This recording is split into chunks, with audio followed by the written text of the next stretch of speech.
እነኚህ ሰዎች ካሁን በፊት በአማራ ስም ሲደረግ የነበረውን ጥቃት በሙሉ ሲፈጽሙና ሲያስፈጽሙ የነበሩ ናቸው። ደምቢዶሎ ዩኒቨርሲቲ መሬት ላይ ያልተፈጠረ የታገቱ ተማሪዎች የሚባሉን የፈጠሩት እነሱ ናቸው።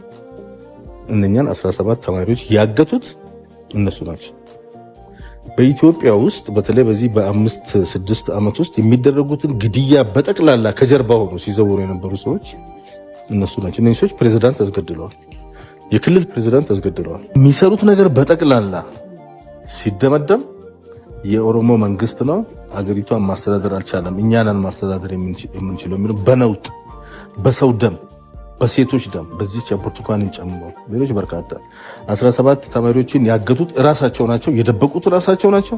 መታገታቸውን የሚያውቁት የት እንዳሉ የሚያውቁት ሰርቀው ራሳቸው ደብቀው እነሱ ራሳቸው ፈላጊ ሲሆኑ እኮ ልታገኛቸው አችም እንኛል።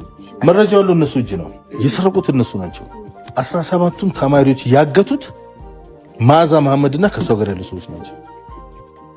አግተው ፈላጊ ሆነው እንባ አውጥተው በየመድረኩ እያለቀሱ አሜሪካ ስቴት ዲፓርትመንት ድረስ ሄደው ሰርቲፊኬት ተሰጣቸው።